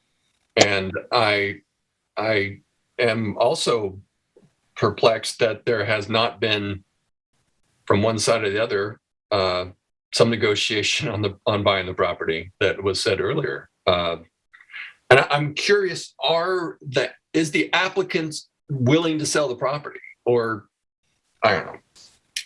I think it should be acquired by the town. Well, under eminent domain, that willingness is not particularly an issue, but we hope that things work out, without that. Hello? Yeah, hi, it's Nick Greco, the applicant. So while the world of possibilities are wide, I really do want to develop this piece of land with the understanding that it is constrained, as Rick did point out. So we understand the challenges that are ahead of us, but I really do want to put a dwelling on this piece of land. And I don't know what to say beyond that. I really want to do that. And Nick, this is Lou Cortese. Do you think that, it's within the realm of possibility that you'll get the variances to build a structure on this land, given all the environmental problems that it confronts? Look, it's hard to predict what the zoning board of appeals will do. All I could do is look at other properties on the block, particularly the one that's immediately south of us, which have the exact same environmental conditions. And we would expect that any dwelling that we want to put on the house will be as compliant as to setbacks, to pyramid law, et cetera, as it really could be. But it is a fully constrained lot requiring, a complete variance from the wetlands. We understand that. So I don't know how long it'll take, but I am willing to pursue it because it is really my desire. I love Bayview Avenue. I've lived on the block, had that house on the end in number 117 since I was a teenager with my family. I expect to keep going down there until I go out feet first. And it's very important to me that the property is maintained in the family according to the legacy of what my father and I wanted on the land. You know that my father passed away. My sister took over the house up the block. Look at this inheritance for us is very important to us. And, it's not like we're going to rent it. It's very, I don't know what else to say. It's while the town can make offers, I really do want to develop. And it's not going to be easy. So it's tough to answer the question the way you want me to. I'm sorry. Listen, I know that the board is, very sensitive to, what you're saying and your legitimate concerns. However, from a planning perspective, this is a wetlands property, wetland adjacent property, and it's within flood hazard areas, and so it has a series of issues that, as a planning board, I don't think we can avoid, at least avoid giving our attention. I think that to the extent that the board is I don't know if concerned is the right word, or maybe upset by the fact that the property has become constrained by reason of what the town did. Please, board members, tell me if anyone disagrees that our recommendation would be to the town board that the property be acquired. Is there anyone on the board, on the planning board, who disagrees with that? I thought I heard unanimity on that point. Folks, we all agree? Yeah, I agree with that. Yes. So I think that you have our recommendation. If there's anybody on the board who wants to add anything to that, please say so. I have a question. I don't know if I should address this to Nancy or back to Rick. I just want to rephrase my original question to Rick. Would it be illegal for the town board to say to you, no, we are not going to give you approval to apportion this lot because there are too many environmental factors that we feel require us not to have this lot developed? But would it be illegal to use that reasoning by the town board to Lou, can I just jump in for a second? if the town board uses its power of eminent domain or negotiates a purchase, there is no legal issue about no compensation. I think Lou was looking beyond that, Randy. I think Okay. he was saying kind of like, well, what if the town board says, no, we Just- don't want to do that, and the town board simply says, you can't develop on this property. And we're not going to buy it. Right. And we're not going to buy it. Lou, We're is that- not gonna, right, we're not gonna buy it, and we're not going to give you approval because this property should not be developed. I think Well, I know what Rick's The going to say. reason I to want to that. know that is that if that is within the realm of possibilities for the town board, I may give that advisory to the town board to do that. To do what? To what I just said, to To say- advise them to say, don't give approval on this lot modification. or They lot- can't just sterilize it, Lou. I mean, we've heard that from. Well, Randy, I mean, and again, I don't want to play lawyer here, but it's not that they can't do it. It's that if they do it, I would expect that the property owner would have a reaction to commence suit. Right. And again, I'm guessing. Well, let me the answer to this question is my opinion, of course, is that would be illegal. Yeah, well, and if it's illegal, You know, as an attorney, what would you do if it was illegal? there may be places in the United States of America where the highest and best use of land is not to build a house on it. It may be probably out in Montana where, where you can rent something as a hunting preserve and make a lot of money, and maybe the demand for housing is so low it's worth more as a hunting preserve than it is, for house. But that's not the fact on Long Island. If you can't build a house on a lot in a residential area on Long Island, then the lot's got almost no value. So the way the town's urban renewal map is set up right now, if the town doesn't separate this from the rest of the property, then the homeowner, the property owner can't do anything with it.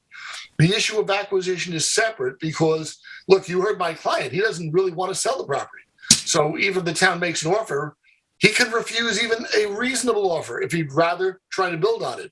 And I know where Nick's coming from because I know his family has been on the street since the 1970s. He doesn't really want to leave. So, and this might be a backup lot that he's got to build on. So the answer is, if the town board, knowing what we know and with these circumstances, says, now we're going to still leave the urban renewal map as it is, where you have to require a parcel of land, which we own and are prohibited from selling to you in order for you to get a building permit. So you can't get a building permit. That's an unconstitutional taking. Okay, I would just like to say that these arguments are typically made before a court during the condemnation process. In other words, Rick and Mr. Greco could argue that the town unfairly did this and that it should be valued as if it were buildable because they shouldn't have sterilized it and so forth. And usually the things I've followed and seen, courts are fairly open-minded to that. So I think what we're talking about here is we're talking about different arguments for how much this piece is worth. Should the Grecos be paid as if it's a buildable lot with constraints, et cetera? But that doesn't negate the recommendation that it should be acquired as the best outcome. And Randy, I agree with that. And the only thing I would add is that, and the valuation issue is not be built upon because of those reasons. Yeah, and just kind of looking backwards, because of the situation that the property finds itself in now, with regard to the urban renewal map. Right. Okay. All right, Mr. Whalen, Mr. Greco, I think you've heard pretty clearly the recommendation that we're going to make to the town board.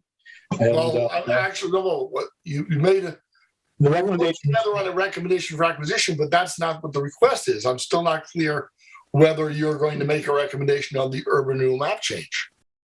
Yeah, look, I'll speak up here. And again, this is pretty uncomfortable. And frankly, the applicant saying that he wants to build on it makes it even more difficult because none of us want to see that happen. But I think Rick is right that we are not that, he challenged me by calling us uncourageous here.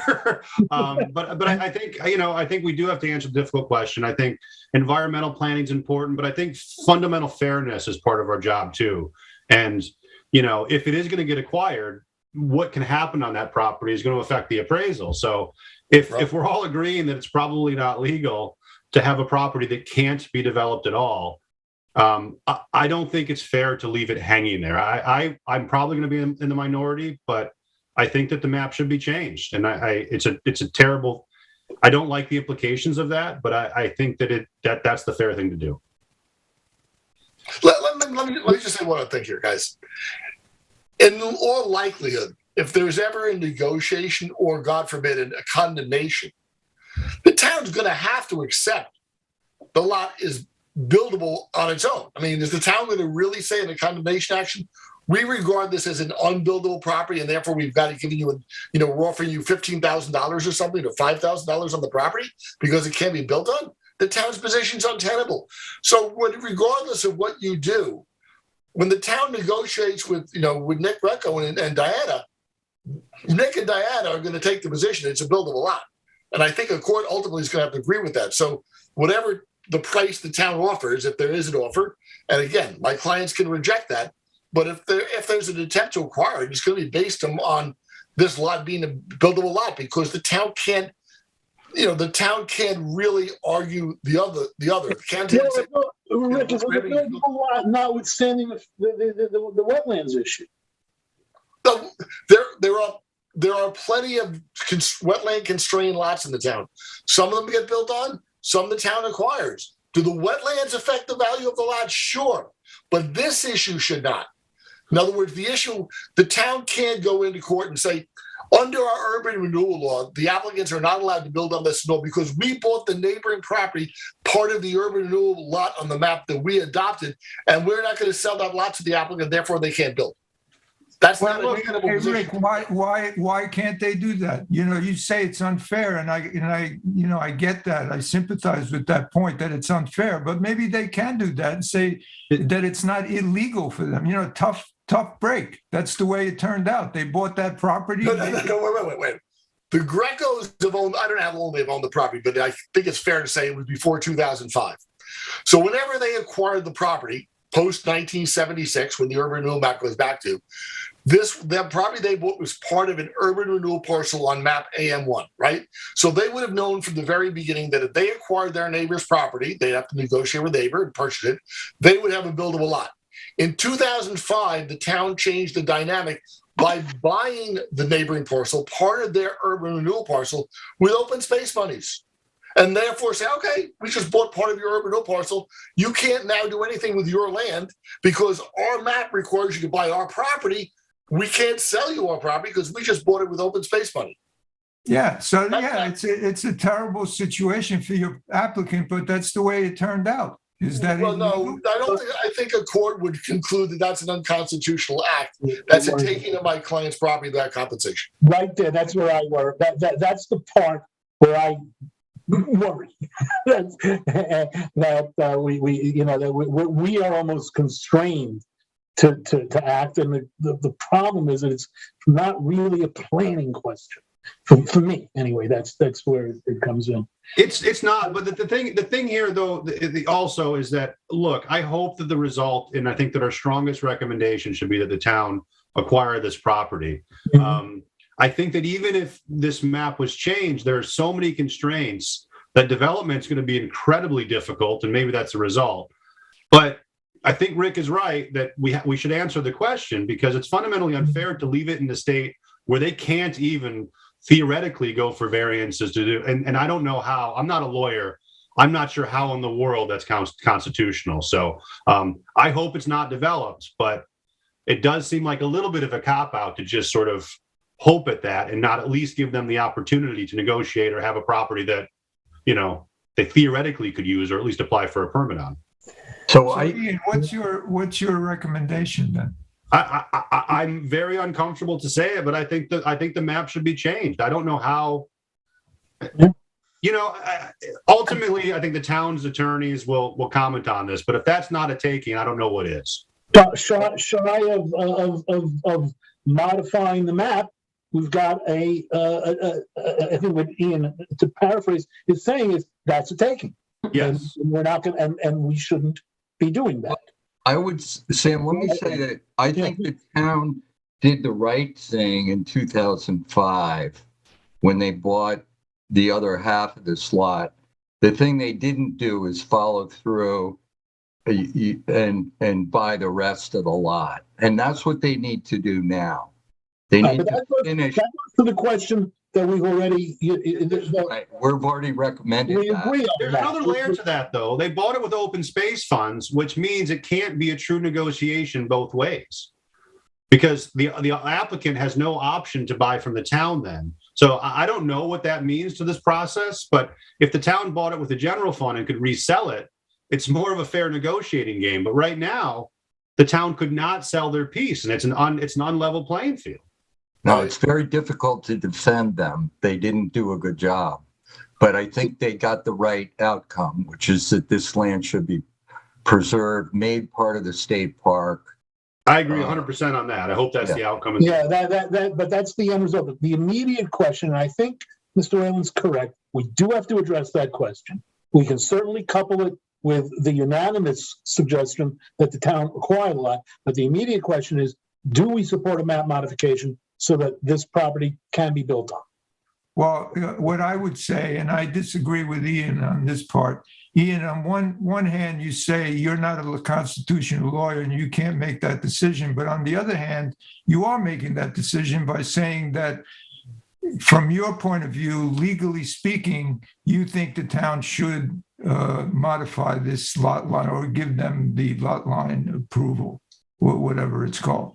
So what I would say is, I would agree with the first recommendation that we made, that the town should buy it, but we think the other decision as to whether or not they approve this lot or not is a legal question, and it's not within our realm of responsibility to answer that question. I mean, they're asking us to answer a question that we're all saying is a legal one.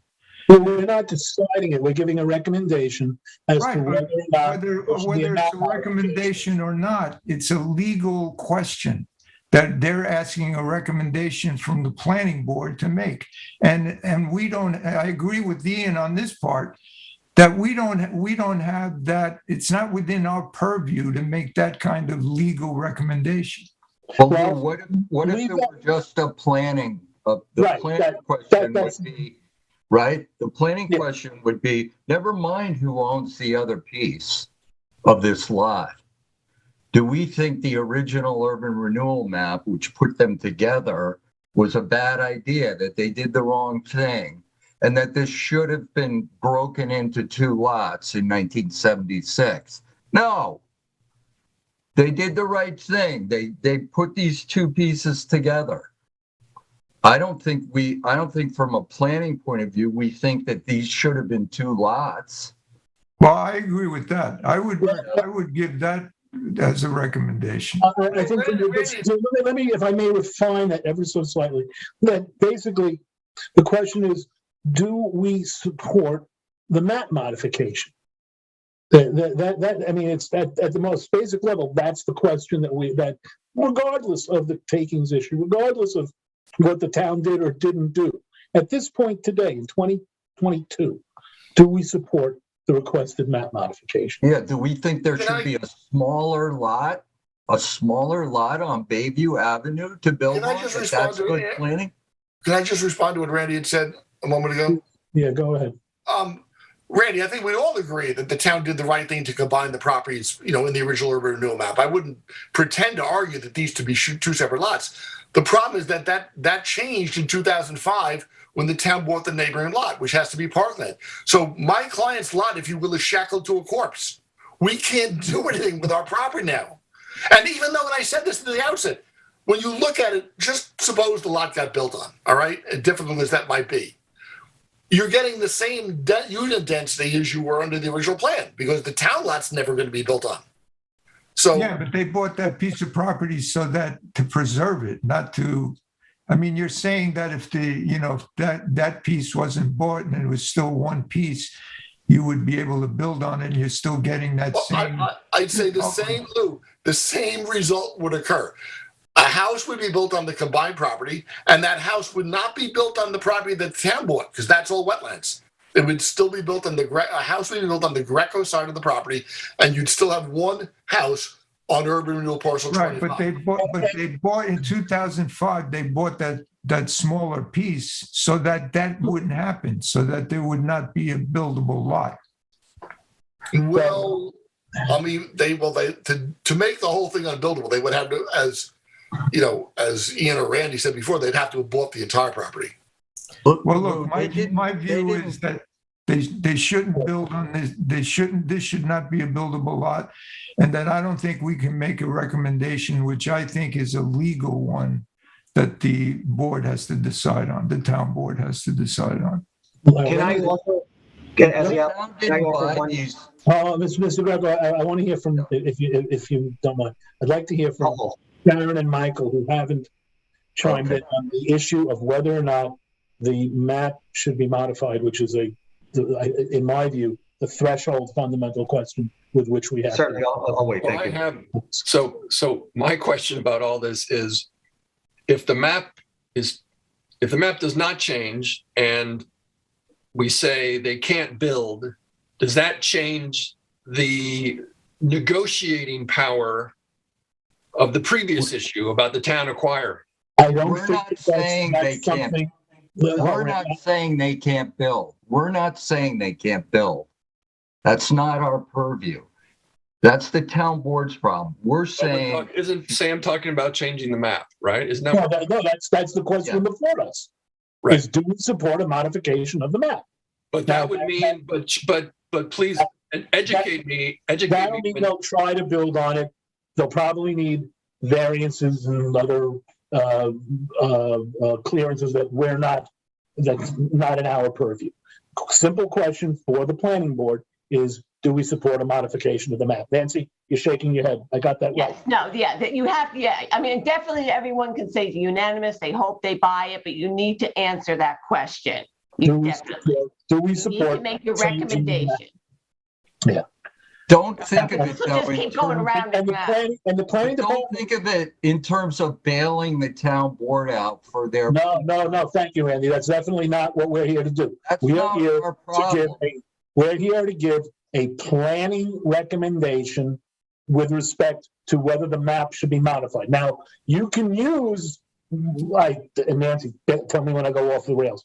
You can use whether it's the takings clause of the Fifth Amendment or whatever other things you would ordinarily use in making a planning decision to inform that decision or that recommendation. It's not, thank God, a decision, it's a recommendation. But you can use that outside information to inform that recommendation. I don't think that it's appropriate for us to concern ourselves with the bargaining position that the town has put in the event of an eminent domain fight. But the fundamental question that the planning board has to address is the map. And do we support the modification of the map? Now, the planning department doesn't recommend the modification of the map, and they identify wetlands issues as being the reason for that. There are the applicant, and again, forgive me for paraphrasing, says, "Listen, that's our problem. We'll deal with it or not, and but we want to be able to build on this particular parcel, but we need a map modification to do that." So that's where we're at, Michael. If that gives you any kind, and Nancy, I've got that right, more or less. I hope if that gives you the guidance you need. And again, it's a recommendation. It's a recommendation you're making. It's the town board's final decision. Yeah. So with that, you want me to go to shower? You can think about it for a minute. Me? No, I mean, I'm conflicted. I think Rick makes a compelling point. I don't, in terms of the land grab, but I don't want this to be a buildable lot. I just think it. So I'm conflicted about it. To be honest with you. All right, listen, but that's the point. We Mhm. this is why we get paid the big bucks, to make these decisions about whether or not we think that it's an appropriate thing to do. So maybe I should go around and see how we feel, member by member. Randy, since you're in the corner there on my screen, how do you feel about the map modification? You're muted. Yes. Unmute, man. I'm looking at it from a planning point of view, and that is that I think the urban renewal map was by combining lots on Bayview Avenue, which is wet and in a floodplain, that they were doing the right thing in reducing density in that area. And that I don't see that thinking, that has changed. I don't see any reason why the urban renewal map layout, why you could support making a smaller lot on Bayview Avenue. I just don't see any planning rationale. The problem that the town board has created for itself is their problem. I don't see why we would modify the map based on a taking argument. That's not our role. I do think the best solution here is that the applicant here and the town board negotiate in good faith, and that other piece and incidentally, all the other vacant pieces on Bayview be acquired with the CPF fund. Yeah, but let me reel you back. Okay. We all agree about the acquisition. There's no question about that. But the question is on the map mod. No. Yes, yay or no? I'm a no. You're against the map modification. Yes. All right, and I'm doing this based on how you guys appear on my screen. Lou? Okay, I also vote no. And I say this with, complete empathy with the applicant's position in this. I do see the unfairness of the actions that took place, but within the authority and purview that I'm acting from, I have to, and for all the reasons delineated in the planning department's memo, I vote no. And I also want to say that I can't vote yet. The problem of the legal question is the town board's issue. It's not mine. So I can't vote yes because of that, of using that reason. So anyway, my answer is no. All right, very well. Thank you. Ian? Yeah, I would vote yes. First of all, I think Randy brought a wealth of knowledge here, and I appreciate everything he said. I think this is complicated and uncomfortable. I vote yes in the end, and it is largely because of that legal question. I also think we should say the town should use every legal means to prevent development. But I often think about this role. I'm not afraid of getting sued. I am afraid of getting sued because I advise the town in a bad way, and the town loses that lawsuit. To me, that's the way this would go. And I think it would be bad advice to pretend like we don't know that. So if I'm wrong about the law, I think the town board will make a different decision than what I'm personally advising. I'm probably the minority here anyway, but it seems pretty clear cut to me. And I don't want to just sort of throw my hands up in the air and say, oh, it's legal, not my choice, and then do something that I'm pretty sure is advising something that's illegal. I don't think that would be right. And frankly, I don't think that it would be fair. Again, I don't think I'm going to win that vote here.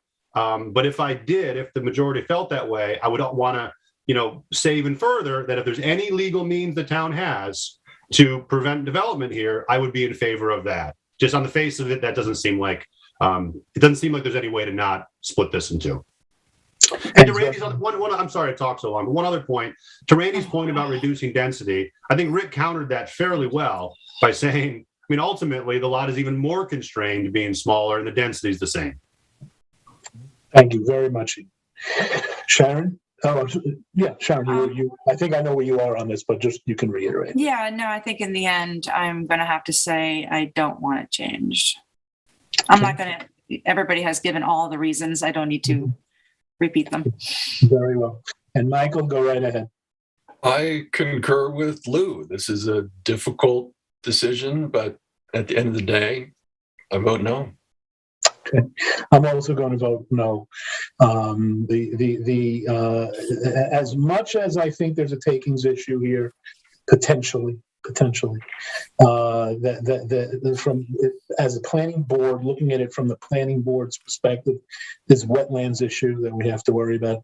The underlying change in the map was intended for those purposes, to address the particular purposes of preservation of the land.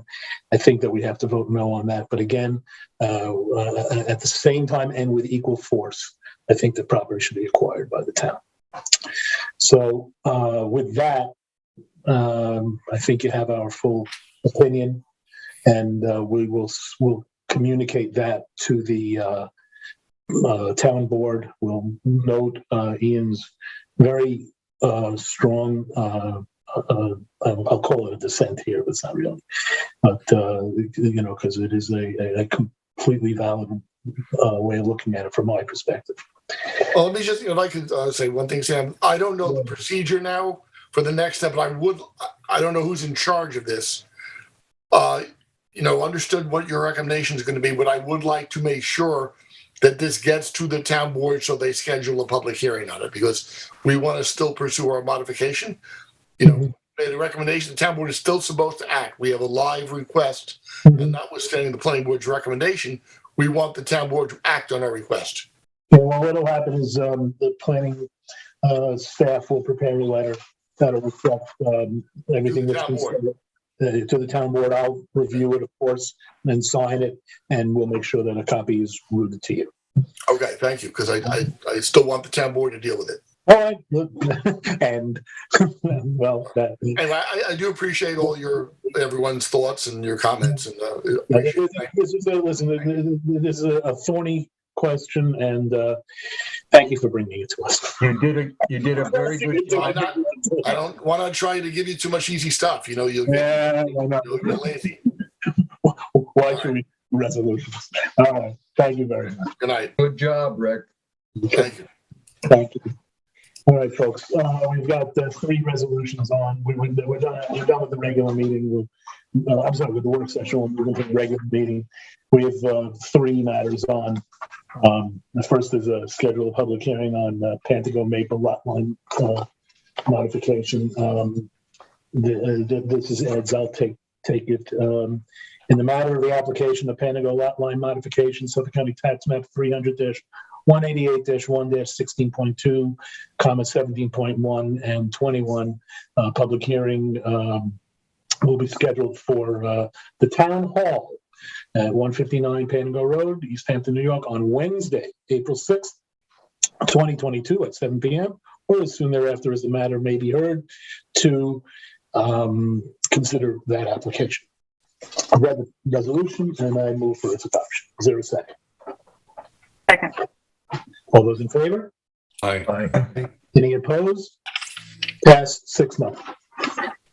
Next is Ian. The next 2 are yours. Montauk Beach House number 2 site plan. In the matter of the Montauk Beach House 2 site plan, to schedule a public hearing for April 6, 2022 at 7 p.m. or as soon thereafter as this matter may be heard. I've read the resolution and move for its adoption. Is there a second? Second. Thank you. All those in favor? Aye. Aye. Any opposed? Passed 6-0. And finally, Beckman Commercial. In the matter of the application, Beckman Commercial Site Plan Special Permit Modification for a resolution amending approval, I have read the resolution and move for its adoption. Is there a second? Is there a second? Someone? Second. Thank you. All those in favor? Aye. Aye. Any opposed? I oppose. You oppose? Yes. Okay. 5-1 then. Is there anybody else who opposes? Sidewalk. Can I state my reason? No. We have a vote on that. Sorry. But that's right, Nancy. We can't have any discussion while there's a motion that's been made and seconded. Correct? Yeah, that's my understanding. Yeah. Go talk to Mr. Roberts. I think it's that. Anyway. Sidewalk, Michael? I'm sorry? Sidewalk, Michael? No, Randy, let's votes 5-1. Anybody changing their vote on this one? Hearing none, passed 5-1. Okay, with that, does anyone have any new business that they wish to raise? Or any other issues? Okay, then, in that case, since this is most likely the last time we will have a meeting of the planning board via Zoom, I want to again thank the folks at LTV for keeping us on the air for the last 2 years. It hasn't been easy, and you guys have done a great job. And while we will all miss sitting in the comfort of our living rooms and offices or wherever the heck we are, I think it'll be, in the long run, a welcome change to be all back under the same roof, being able to talk to each other directly and do things in the best interest of planning. I, again, also want to thank staff for putting up with all of this and all of us over the last 2 years doing this virtually. And of course, I want to thank all the other members of the planning board. This has really been we'll look back on this and say, Jesus, was that horrible? But, or not. But thank you all very much. So unless somebody has something else they want to add, I'll take a motion to adjourn. So Sam, our next meeting is in person. Unless you hear otherwise from me, yeah, let's, Nancy, is that okay? We can do it that way? Yeah, that's my, yeah. Okay, all right. So unless you hear otherwise from me, we will be at the town hall, and we will be, are we required to wear masks in the meetings? I don't believe the town said the town removed that requirement. Yeah, that was a couple of weeks ago. Yeah. Okay, in that case, I was in court yesterday. I had to wear a mask the whole time. So, okay, but we're not a court. So, with that, can I get a resolution? No, motion, I should say. A motion to adjourn. Anyone? Motion to adjourn? Yes, thank you. Is there a second? Second. All those in favor? Aye. Aye. Any opposed? Thank you, folks. We're adjourned. Yeah.